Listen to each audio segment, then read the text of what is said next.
여러분 안녕하십니까. 진실에 의한 진실을 위한 진실의 방송 VOK 2월 19일 화요일 저녁 종합뉴스입니다. 오늘이 정월 대보름이라고 하더군요.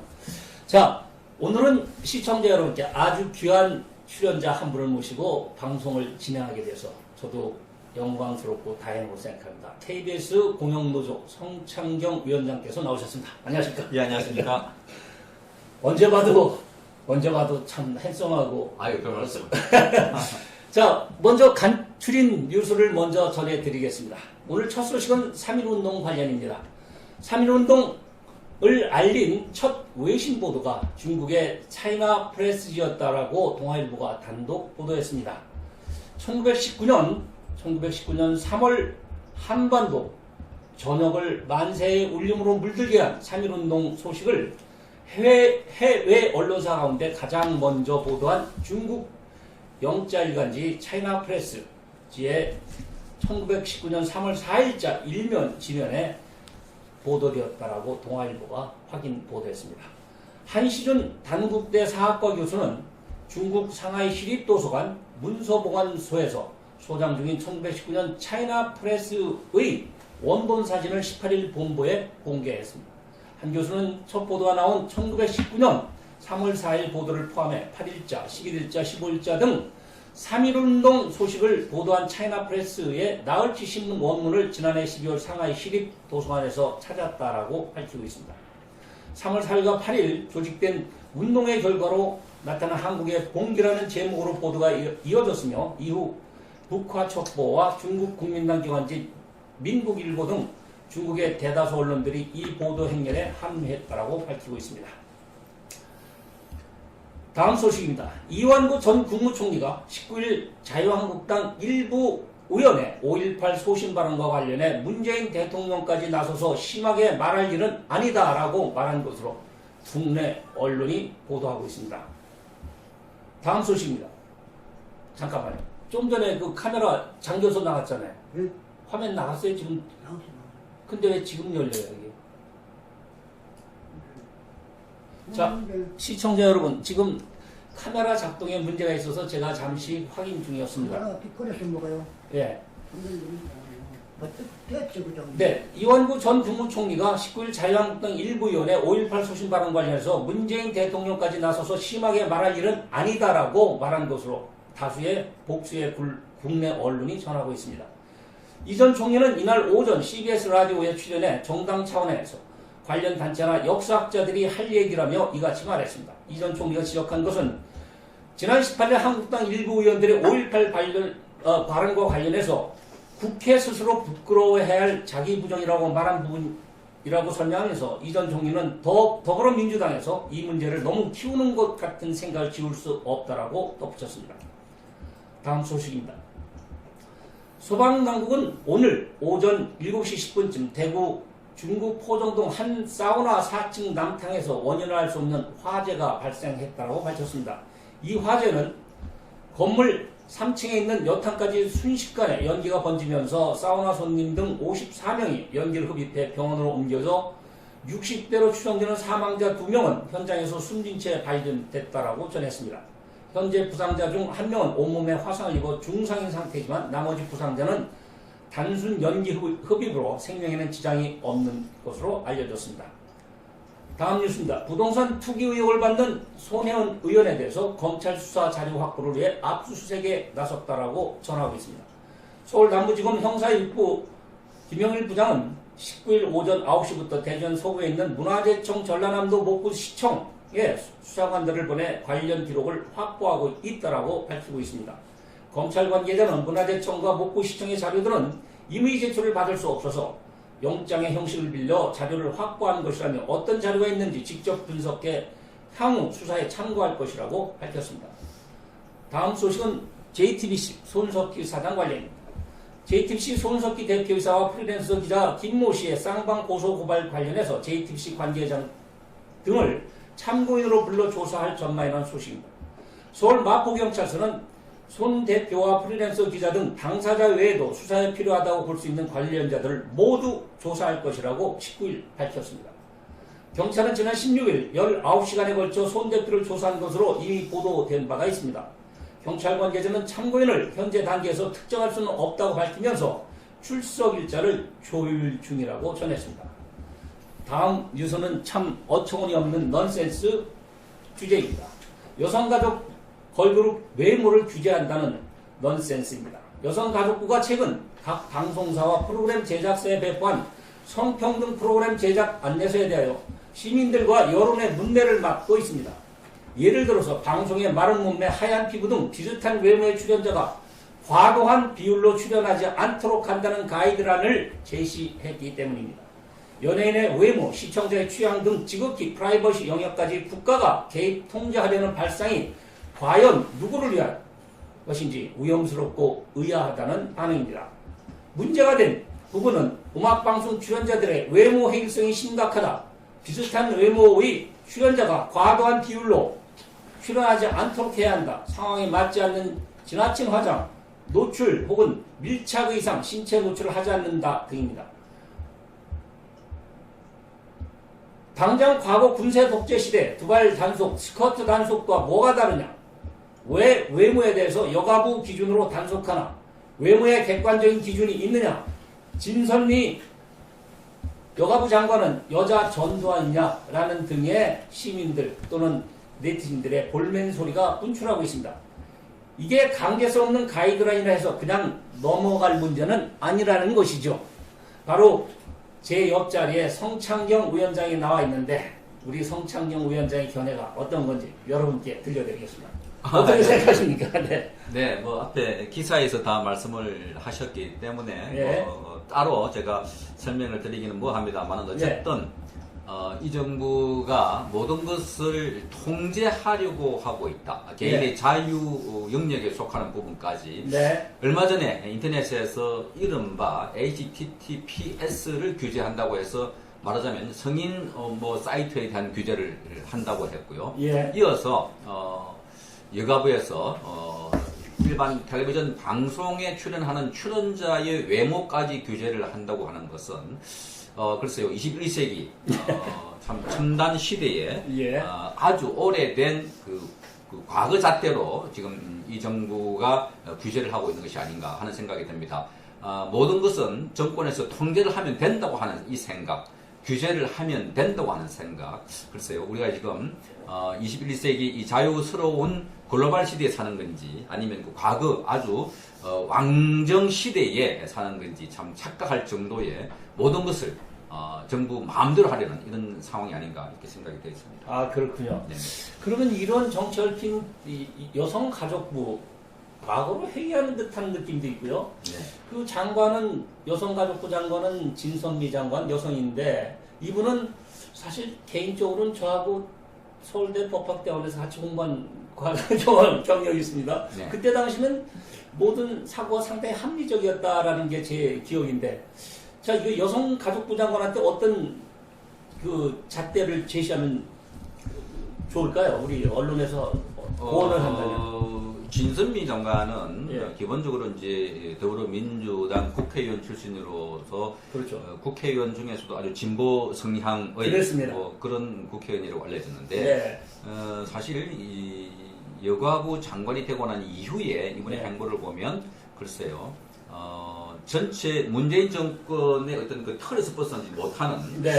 그런 그 경향을 보이고 있고 특히 이제 이 방송에서 출연자들이 외모, 피부 색깔, 의상 뭐 이런 것들을 규제한다는 것 자체가 아주 가부장적인 견해에서 과거에 이 말하자면 수구 봉건 사회에서는 있을 법한 이런 내용들의 규제를 한다고 보아지는데 아직도 시대 흐름에 이 말하자면 좌파 정권이 어떻게 적응하고 있는지 해야 할지 제대로 모르고 있는 상황인 것 같아서 정말 좌충우돌하고 있는 이 좌파 정권이 아닌가 그런 생각이 듭니다.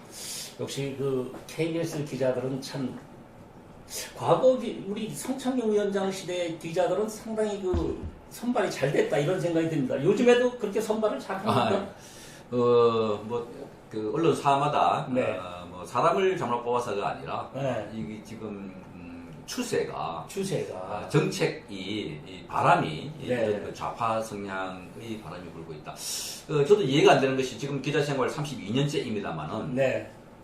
원래 그 언론 저널리스트들은 대부분 좀 진보 성향이에요. 뭐 비판하게 되고 권력을 비판하고 그렇습니다. 견제한다는 측면에서 그런 측면에서 이제 뭐 좌 편향 또는 진보 성향을 갖고 있을 수가 있는데 네. 특히 이제 2000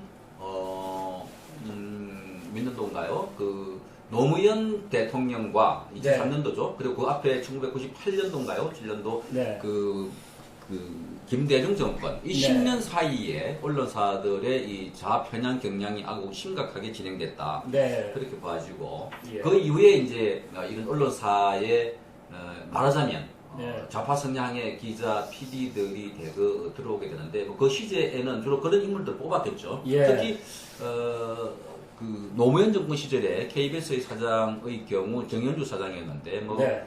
이분은 KBS 사상 처음으로 예. 경력직 사원을 뽑으면서 이제 뭐 한겨레 경향과 같은 이러한 이른바 진보 성향에서 직원들을 충원한 경력직 직원을 충원한 경우가 많았고요. 그 이후에 이제 뭐 42명 정도로 제가 알고 있습니다만 네. 그런 기사들이 들어봤고 그게 이제 그 노무현 정권의 이 좌편향 정책 네. 또는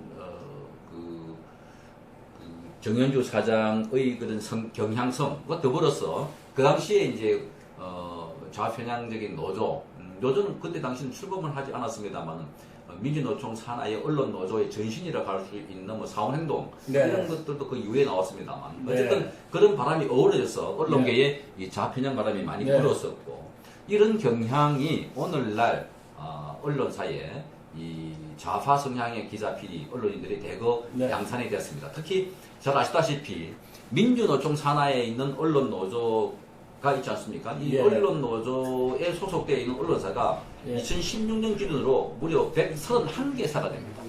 131개의 언론사가 여기에 예. 소속되어 있고 말하자면 KBS, MBC, SBS, YTN, 뭐 연합통신 할 것 없이 이러한 주류 언론사들이 대개 여기에 되어 있고 만 한 4,000명, 4,000명의 기자들이 그 언론 노조의 회원으로 되어 있기 때문에 말하자면 주류 언론사, 지상파 3사를 포함한 주류 언론사들이 민주노총 산하에 있는 언론 노조가 장악했다. 저렇게 보아질 정도로 뭐 사람을 어떤 사람이 뽑는가 중요한 게 아니라 그런 전체 흐름에 따라서 지금 좌경화가 심각하게 됐다.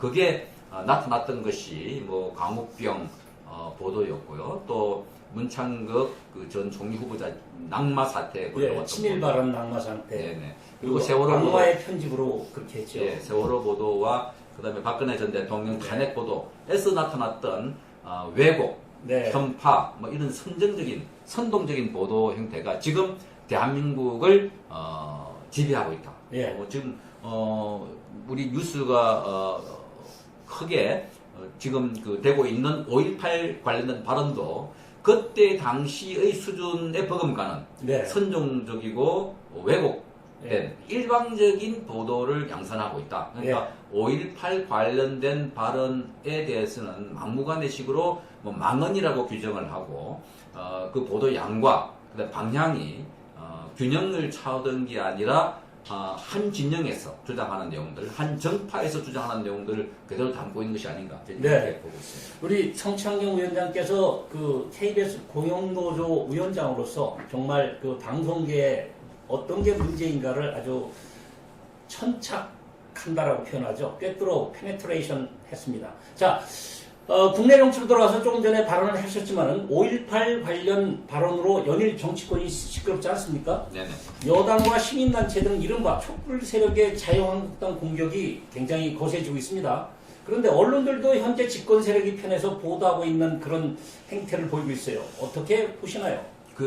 사실 지금 5.18 관련 발언은 2월 8일 날 나왔습니다. 네. 2월 8일 날 지금이 오늘이 18일인가요? 19일이죠. 네. 11일 전에 나왔는데 2월 8일 발언할 당시에 KBS 뉴스만 보더라도 9시 메인 뉴스에 관련된 뉴스가 네. 한 20분 대에 한 꼭지 나왔습니다. 아, 그렇군요. 그리고 9일 네. 10일, 그리고 3일 동안 5.18 관련 공청회에서 이런 발언이 있었다. 네. 그리고 이런 발언에 대해서 여당이 좀 반발한다. 아. 하는 식의 이제 각각 한 꼭지 보도를 하다가 네. 2월 10일 날, 네. 2월 10일 날 김태우 전 청와대 감찰관 수사관이 폭로 기자회견을 했습니다. 그 내용은 네. 이미 아시는 것처럼 청와대 민정수석실에서 드루킹 특검에 관한 내용을 파악해 보라 하는 이인걸 단장의 지시가 있었고 그 지시를 예. 받아서 이제 뭘 알아봤다. 예. 그리고 이제 그 내용들이 폭로가 되니까 예. 청와대에서 조직적으로 이 특검에 대해서 정황을 파악하려고 했고 이 내용들이 네. 보니까 상당히 심각한 상황이다. 네. 해서 이제 문재인 정권이 네. 이 특검에 대해 구체적으로 개입된 것이 아닌가 하는 이런 이야기들이 나오면서 이제 뉴스가 흘러 나왔어요. 그러니까 야당이 이 정권을 네. 이제 견제하고 비판하는 수위가 높아졌죠. 그러니까 그 10일 날 기자회견을 했는데 11일부터 갑자기 5.18 관련 발언이 톱 뉴스가 바뀌었어요. 그래요. 예. 톱 뉴스로 바뀌면서 발언이 이제 그 앞에 보도할 때는 한 꼭지 정도 했던 것이 당일날 세 꼭지, 예. 그 다음 날도 톱으로 세 꼭지, 네. 그 다음 날도 톱으로 세 꼭지 이런 식으로 보도가 확장되고 예. 또 공격성이 강화되는 듯한 네. 그래서 막말, 제명, 징계 뭐 이런 것을 요구하는 시민단체나 또는 여당 국회의원들의 네. 목소리가 실려 나와서 다분히 저는 지금 예. 그동안 수세에 몰려있던 집권 여당이 즉 네. 신재민, 김태우, 예. 손혜원, 그다음에 서영교 예. 또는 문다혜 예. 대통령 딸이죠. 예. 등의 이슈를 덮기 위한 예. 그래서 5.18을 오히려 더 많이 키우는 것이 아닌가 그렇죠. 이런 의심이 드는 상황인데요. 그 내용도 보면 예. 굉장하게 그 분노 섞인 발언들 예. 계속해서 사실 계속해서 이어진 뉴스가 나왔지만 그 뉴스 내용의 특별한 내용보다는 네. 지만원 박사와 당시에 자유한국당 국회의원들이 했던 발언들 네. 반복해서 보여주면서 네. 막말이다 이런 말을 해서는 안 된다 예. 이렇게 이야기했고 급기야 대통령도 어제 이제 민주주의의 가치를 훼손하고 그렇죠. 역사를 부인하는 거다. 그렇게 이렇게 말을 함- 했죠. 예. 그렇게 함으로써 이제 뛰어든 상황인데 글쎄요. 5.18 관련 발언의 그 공청회를 하자고 한 취지는 잘 아시겠지만 예.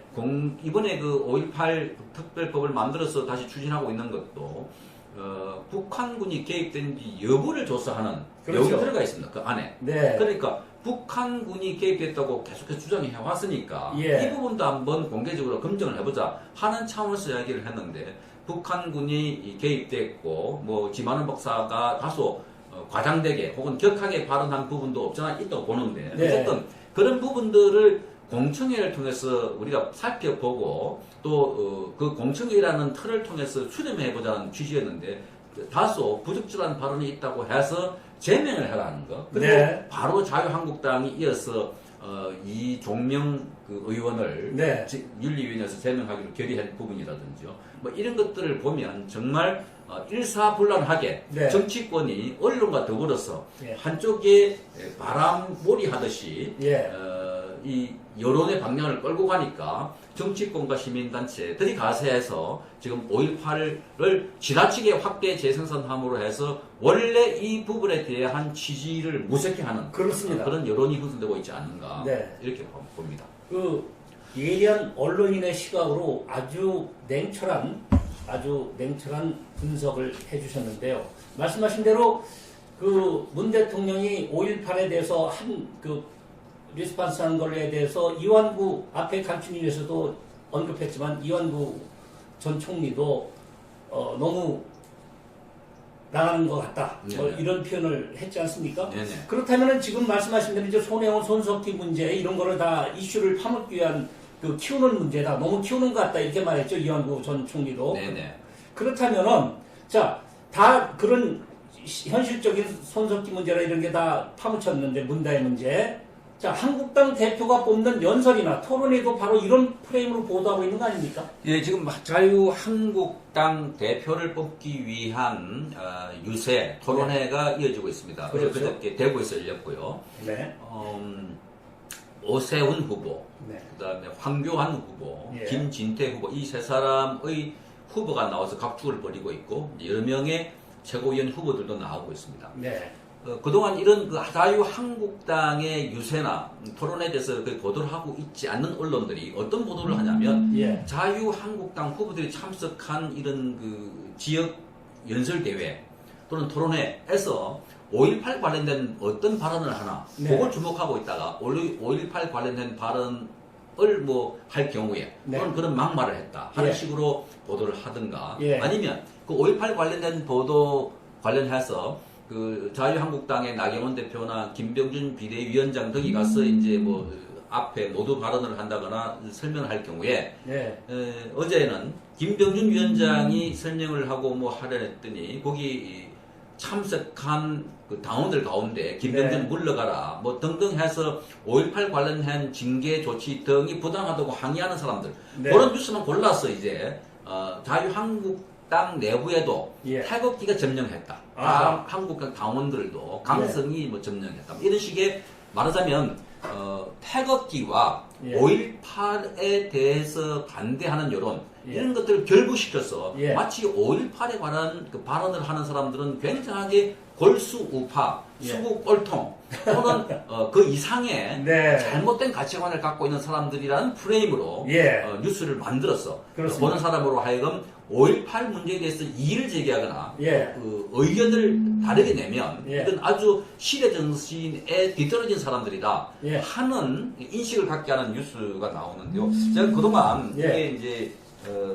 KBS에서 보도한 몇 가지 예. 5.18 관련된 제목을 몇 개만 보면 예. 정말 그런 것들을 느낄 수가 있습니다. 예. 뭐 5.18 망은 한국당 왜 일어나 이런 예. 기사 제목이 이렇고요. 예. 그 다음에 그 한국당 네. 그의 5.18 망언 관련해서 피해자 왜곡 금지법을 공동 발의하겠다 하는 네. 것이 이제 그 나머지 여야 사당의 입장이고요. 예. 그리고 40년 전 상처를 왜 또 덜 푸나 5.18 네. 단체 국회 항의 방문했다든지 네. 그 다음에 그 5.18 망언 제명에서 김진태, 김술래는 왜 징계를 유예하나? 마치 네. 징계를 하라는 듯이 이런 그렇죠. 뉴스가 나오고 있고요. 네. 그 반쪽 징계의 꼬리 자르기 비판이라고 해서 5.18 유공자 의원들을 고소하겠다 네. 있었고요. 예. 그 다음에 그 5.18 망언 덜 끓는 광주 금남로에서 규탄 집회가 열렸다. 이게 보도를 했는데 이날 예. 같은 날에 5.18 관련해서 우파 단체들이 예. 광주 그 부근에서 시내에서 한 200~300명 이상 모여서 네. 5.18 유공자 명단을 공개해라고 집회를 열고 가도 행진까지 벌였습니다. 네. 그러니까 우파 단체들이 광주 시내에서 예. 이런 5.18 명단을 공개하라고 촉구하면 오히려 이것이 광주 시민들의 명예를 회복하는 길이다. 예. 5.18에 가담하지 않은 사람들이 만약에 유공자로 채택이 되고 인정이 되어서 예. 여러 가지 그 혜택을 본다면 예. 유공자들마저도 예.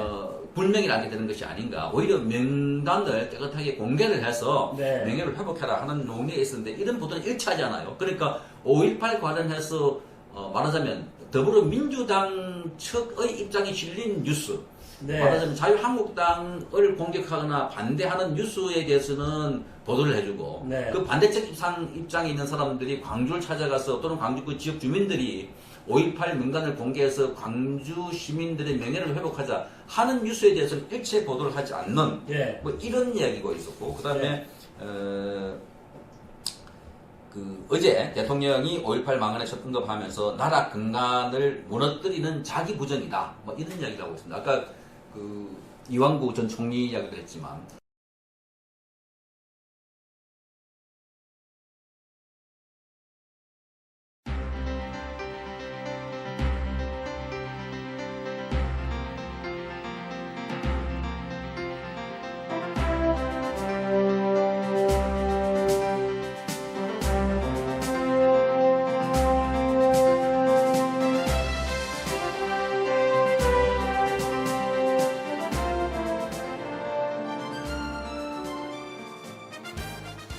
반드시 꼭 나와야 합니다. 대한민국 역사상 가장 깨끗한 대통령입니다. 어쩌면 이 겨울이 구치소에서 보내는 마지막 계절이 될지 모릅니다. 대통령께서 이 마지막 겨울을 지탱케 할 유일한 방법 중 한 가지는 태극기 집회도 아닙니다. 대통령을 위한 법적 싸움도 아닙니다. 그렇다고 세계를 향한 구명 호소도 아닙니다. 그 유일한 방법은 엽서 편지 보내기입니다. 대통령은 수많은 국민들이 보내주는 엽서 편지를 통해서만이 힘을 얻고 계시게 될 것입니다.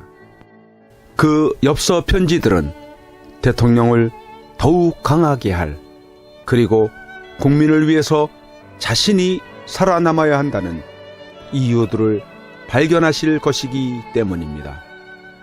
여러분, 함께해 주십시오. 이 겨울을 넉넉히 견디시게 할 여러분들의 따뜻한 격려와 위로의 마음이 전달되게 해 주십시오. 매일같이 산더미처럼 전달되어지는 여러분들의 엽서 편지들을 통해 대통령께 막바지 생기를 불어넣어 드리십시오.